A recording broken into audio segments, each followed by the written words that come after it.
Тамхины хяналтын тухай хууль бол тамхиталтын хувь хэмжээг бууруулах нийгмийн эрүүл мэндийн бодлогын маш чухал салшгүй хэсэг гэж үзэж байгаа. За тэгээ сүүлийн жилүүдэд бол энэ хүүхдүүд өсвөр насныхны дунд тамхиталт нэмэгдэж байгаа. Ялангуяа энэ шинэ төрлийн электрон тамхины хэрэглээ маш ихээр нэмэгдэж байгаа гэсэн зүйл бол яригддаг. За хувь санаачлагчдын танилцуулган дээр бол энэ насан туршаагүй хүүхдүүдийн 4/1 нь ямар нэгэн төрлийн тамхин бүтээгдэхүүн хэрэглэж гин гэсэн тоо баримтууд бол дурдгдсан байна. За тэгээ энэ бол маш их санаа зовоож байгаа ийм асуудал байгаамаа. Тэгэхээр энэ дээр бас нэг асуулт байна. Тэр нь юу вэ гэхлээр манай мэрэгжлийн байгууллагууд өөрсдөө бас ийм тодорхой өндөр сампл дээр хийсэн энэ тамхиталтай холбоотой ямар сегментийн бүлэг хүмүүс тамхинд илүү ихээр орж ийн, цаашид юу н орох эрсдэлтэй байна. Хүүхдүүдийн дунд одоо энэ ямар арга замаар тархаж ийн. Ер нь энэ хэрэглэгчийн зан төлөвтэй холбоотой ийм далайцтай судалгаа хийж байгаа туршлага байна уу? Ер нь энэ одоо судалгаа хийх энэ зан төлөвийг судлах асуудлыг хэн хариуцах вэ? Ер нь цаашдаа одоо бид нар өөрсдөө ийм маш их хэмжээний дата мэдээлэлтэй болохгүй бол ер нь нийгмийн эрүүл мэндийн бодлого тодорхойлох түвшинд манайд яг ийм дотоодын судалгаанууд маш их хомс байгаад байна. Тэгээ бид нар дандаа эсвэл нэг юм олон улсын судалгаанууд тэр нь Монгол дахь самплт нь харьцангуй бага. Аль эсвэл одоо яг нөгөө нэг өөрт тохиолдсон одоо хөгтөө явдал гэдэг шиг тийм ээ эргэн тойрныхныхоо нөхцөл байдлын хувьд яриад ах шиг байна. Тэгэхээр ийм датанд суурилсан одоо судалгаа шинжилгээнд суурилсан бодлого гаргахыг гэх юм бол бид нар бас ийм судалгаанд бас санхүүжилт гаргах хэрэгтэй. Тодорхой байгууллагуудыг бол одоо үүнд бас чиглүүлэх хэрэгтэй гэж харж байна. За мэдээж нийгмийн эрүүл мэндийн бодлогын хүрээнд энэ тамхиталтыг бууруулахтай холбоотой бодлогын бас олон арга хэрэгслүүд байна. За одоо энэ хүртээмжийн асуудлыг хүмүүс ярьж байна. Аль болох одоо яаж энэ одоо хүртээмжийг бууруулах уу? Ялангуяа хүүхэд өсвөр насныхнаас хол байлгахгүй гэдэг асуудал яригдж байна. За татврын асуудал бол одоо зайлшгүй бас одоо эдийн засгийн өвшөрөхтэй холбоотой чухал асуудал. За тэгэхээр нэгэн татврын асуудал яригдсан учраас бас тодорхой хэдэн тоо баримт асууя гэж бодож байна. Ер нь энэ тамхины зах зээлийн багтаамж нь одоо яг хэдэн төгрөгтэй тэнцдэг юм бэ? Одоо яг ямар зах зээлийн талаар бид ярьж байгаа вэ? За одоо яг энэ тамхины татварт хэдэн төгрөг төвлөрдөг вэ улсын төсөвт?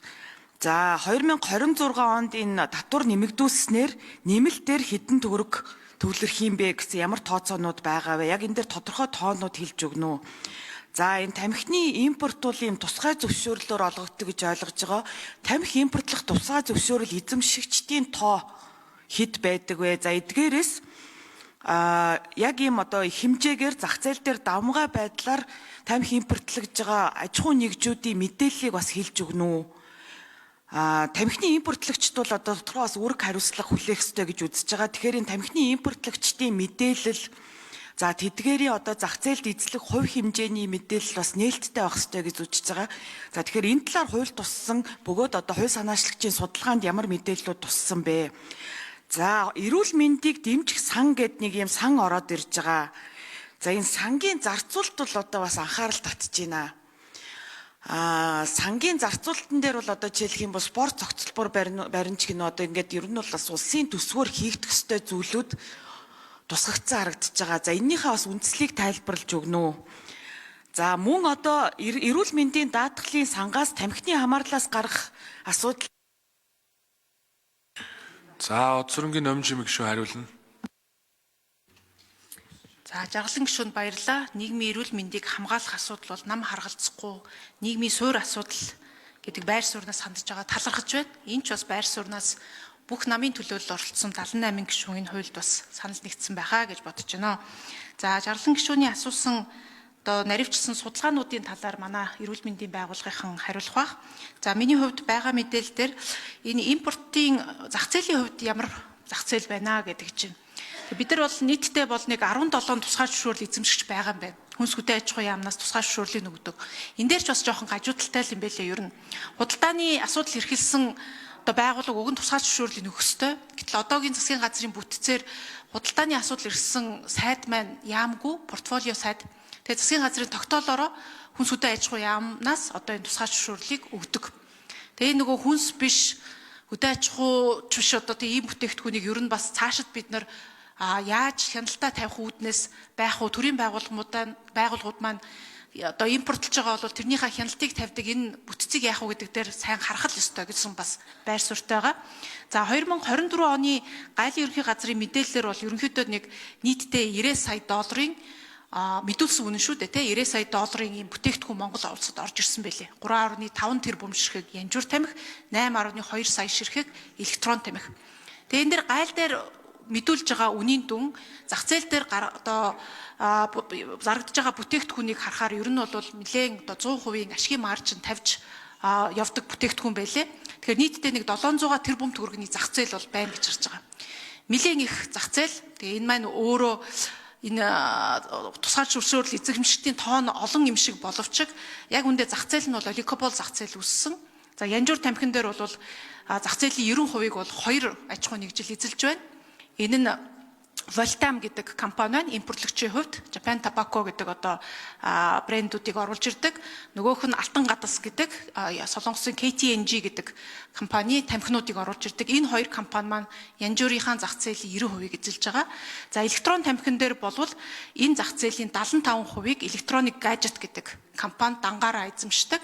Энэ өөрөө түрүүний хэлсэн хятадын Шинжээн дэх одоо энэ 10 компаниас одоо электрон тамхиг оруулж ирдэг компани байгаа. Тэгэхээр ер нь бол маш их юм төвлөрсөн зах зээл төгс бус өрсөлдөөнтэй олигопол зах зээл бол үүссэн байгаа. Одоо ийм ч учраас зах зээлийн өөрсдийнхөө хуваагдал нэгдлийг те өгсөн хувилдаж одоо хамгаалж яадаг учраас тамхины хуулийн дээр бол нэлээд нөлөө үзүүлэх гэж оролддог ийм бүлэг хүмүүс байгаа гэж харж байгаа. За эрүүл мэндийн дэмжих сантай холбоотой асуудал бас яг хэрэгжилтийг нь харахаар учир дутагдaltaй юм нэлээд байгаа. Тэгэхээр энэ дээр бол хилцүүлгийн явцад гишүүдийнхээ саналыг аваад яаж сайжруулах уу гэдэг дээр тусгаад явна. Таних ч бас ажлын хэсэгт орж ажилласаа гэсэн ийм хүсэл. За 3 дугаар микрофон дээр ажлын хэсгээс нэмж хариулъя. Нийгмийн эрүүл мэндийн үндэсний төвийн захирал Боттөр байна. За дотоодын судлаачдын судалгаа бол хангалттай байгаа. Тухайлбал STEPS буюу халдварт бус өвчин, осол гэмтлийн эрсдэл хүчин зүйлийн судалгааг бид бүхэн 5 жилийн зайтай хийдэг. За Дэлхийн эрүүл мэндийн байгууллага бусад одоо нэгдсэн үндэсний байгууллагуудтай хамтарч олон одоо судалгаанууд хийдгийн бас нэг жишээ нь бол сургуульд суурилсан одоо ийм эрүүл мэндийн судалгаанууд хийгдсэн. За сүүлийн үед бол ерөнхийлөгчийн тамгын газрын зүгээс Эрүүл Монгол хөдөлгөөний хүрээнд бас судлаач нар энэ судалгаануудыг хийсэн. За ялангуяа эдгээр судалгаанууд бол хүүхдүүд рүү чиглэсэн тэр одоо яриад байгаа 4 хүүхдийн нэг тутам нь цахилгаан тамхи хэрэгэлсэн гэдэг энэ үр дүнгууд бол эдгээр одоо судалгаануудаас гарсан ийм үр дүн юм аа. За ихэнх гишүүд маань бас энэ янжуур тамхиныг хэрэглээ эргээд одоо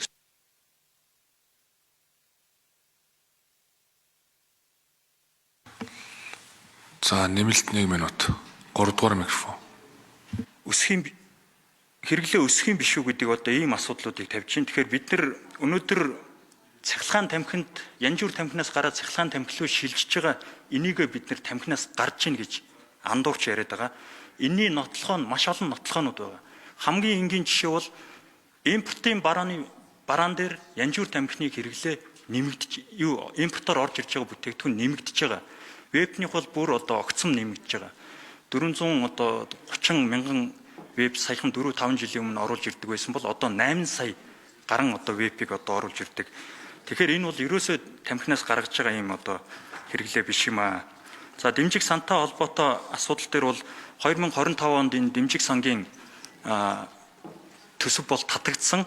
За 2024 он дээр бол нийт одоо яг эрүүл мэндийн нийгмийн эрүүл мэндийн чиглэлээ бол 500 сая төгрөгийг зарцуулж эдгээр одоо төсөл хөтөлбөрүүдэд бас тодорхой хэмжээгээр зарцуулсан.